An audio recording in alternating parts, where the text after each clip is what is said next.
Hey everybody, Hoosier Jedi here with another review for you. This time talking episode 11 of The Flash called The Sound and the Fury. Now, I know this review is going up pretty late. I moved. At this point, still do not have internet in my apartment. I'm just sort of recording these now that I have a little bit of free time.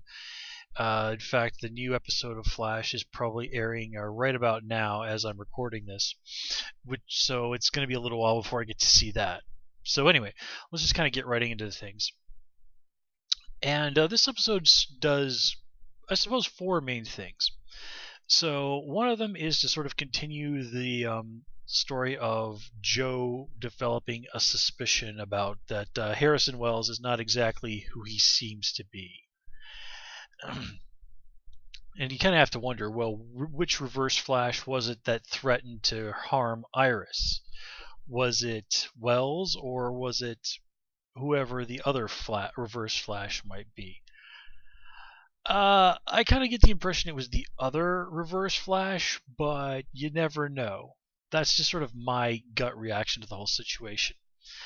And of course, we have to remember that Eddie knows about metahumans, so it's not really surprised that Joe would turn to him, given the metahuman-related business that Wells is constantly getting involved in. So the third major thing this episode is going to do is kind of give us a little bit more background and on Cisco. We get to see that his first day at Star Labs and how he really sort of connected with people and clashed with Hartley Rathway. And we get to see that sort of very nice moment where Dr. Wells points out that to Cisco, like, you know what, Cisco, I hired you not just because you're every bit the genius that Hartley was. I hired you because people like you. People want to be around you. People respond well to you. They sort of feed off Cisco's positive energy. Cisco is a guy who brightens up the room when he enters. Hartley was the guy who sort of dimmed things, who sort of sucked all the joy and the fun and the life out of places. I mean, sure, he was a talented guy, but he was also a dick that nobody wanted to be around. And again, Cisco is the complete opposite of that. So that brings us to point number 2, which of course is to introduce the character of Hartley Rathway, aka Pied Piper. We got to meet his parents, who were the judgmental type folks that we saw last episode that Heatwave and Captain Cold stole that painting from. Now, in the comics, Pied Piper, as far as I know, is actually the first homosexual supervillain. There have been heroes who were openly acknowledged as gay, like Northstar from Marvel's Alpha Flight, I believe, was the first absolutely 100% confirmed hero who to say that he was gay. Now, in the comics, Pied Piper sort of never really was that great at the supervillain game, and he quickly ended up becoming a friend and ally to the Flash. Here, and I saw some people's reaction online, they were really upset that here Pied Piper is very much just a straight bad guy. He's not this sort of nice guy underneath it all, sort of just a decent person who made some bad choices. Here he's presented as a real jerk who, was deliberately going out there to do to basically kill the Flash just to piss off Dr. Wells. And here's the thing that those people really don't get, is that you can't start him off with that. You can't have episode of him have it just be like one episode of him going, "Oh, I'm going to get Dr. Wells."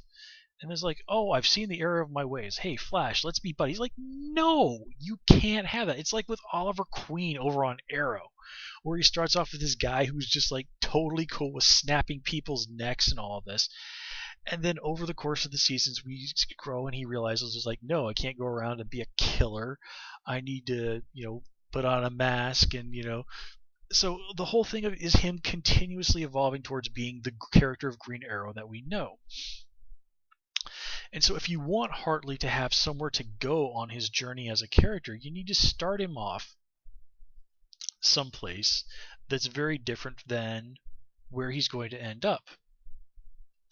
So let's assume that the ultimate goal with Hartley is to have him sort of reform and eventually become an ally of the Flash.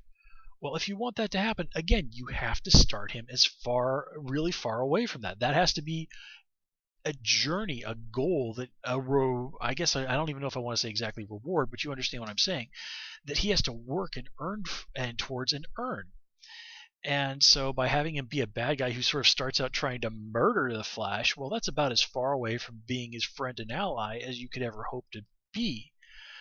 But comics relationships tend to be very fluid, so it's not unreasonable to think that they're starting off things very badly now, but say by season 5, Hartley and the Flash could have had enough of development in their relationship that Hartley could have said, like, look, okay, I was totally wrong, I regret what I did, I want to make up for it. And then sort of that be where things go, and ultimately help that to them becoming friends and allies. Here, yeah, again, this is just really as far away from that as we could get, but there is sort of, I guess you could say, some sort of small level of redeeming qualities to Hartley. He's doing all of this because he warned Dr. Wells that this could happen. He really made that big case, and it cost him his job, and we saw Wells threaten to basically destroy his career. We also were told that he could have destroyed the building that was the headquarters of his parents, who basically just disowned him for being gay. Instead, he held back and made sure that he didn't actually hurt anyone. And when he used his power to technology to throw those people off the bridge, he did it in such a way and in such a fashion that he knew the Flash would save them. So he was never really interested in hurting or killing anybody except the Flash, which certainly doesn't make things morally right in any way, shape, or form. But we do see that he's not someone like Heatwave or Captain Cold, who are perfectly okay with harming innocent people. Hartley, the entire process along the way, made it so that the only person who was going to get hurt was the Flash. He deliberately took steps to make sure that innocent people would not be harmed. So there is that towards him as a character. And I certainly did like the way they sort of played, like, why is he calls himself the Pied Piper? I mean, obviously he has the sound technology and just the simple time to pay the piper. Well, I mean, of course, it's cheesy as all hell, but the Flash is a show that doesn't exactly skimp on the cheese. So, nicely executed take on Pied Piper.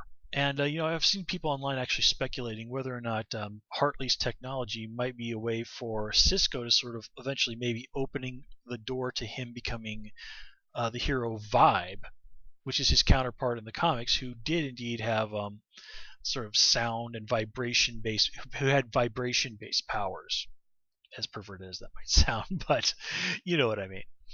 And I gotta admit that I could see. So let's see. And the last, the big number one thing this episode is to sort of give us more insight into Harrison Wells. We see those flashbacks with him, threatening to destroy Hartley's career. So we're reminded that Harrison Wells can be a very ruthless person, but we're also see him, really very obviously pleased with Hartley as his protege. It's made very clear that the Hartley being gay didn't matter in the least to Dr. Wells, and that Wells showed Hartley about as much sympathy as he was really capable of, what with the whole, his parents basically disowning him. And of course we also are interested, that his powers are not stable. So that kind of, I think, gives us some real big insight into just what's going on. What is motivating Harrison Wells and his version of the Reverse Flash. And of course, if you're familiar with the comics, you're probably going, "Ooh, okay, I recognize some of these ideas." Now, I'm not going to say any more than that, but let me see. Is there anything else? Oh yes, of course, we almost forgot we needed to talk about Iris. I guess she's point number 5, and we get to see her starting her proper career as a journalist, which is all well and good. But I really hated that scene at the press conference where she gets that question from Dr. Wells, and then she turns to her mentor, as it were, and goes, that's spunk or gumption or whatever it was she said. It's like, Iris, no, it's not. That's you using the fact that your brother was unconscious at this guy's place for 9 months in order to get get an answer out of him. I mean, it's not like Harrison Wells doesn't know who she is. I mean, he looks at her and he explicitly calls her by name. I don't think they've probably spent very much time together, but one can assume that she's visited Barry at Star Labs and probably talked with Wells about her brother's condition and all this. So yeah, Iris, that wasn't anything particular on your part other than using your connection to the famous guy to get him to answer a question that you yourself didn't even think of. So yeah, not impressed with Iris's self-congratulations there. Anything else? Nope, that kind of covers everything I had to say this episode. So, until next time, guys, please comment, rate, and subscribe. Of course, you can follow me on Twitter at Hoosier Jedi. And until next time, take care and have a good one.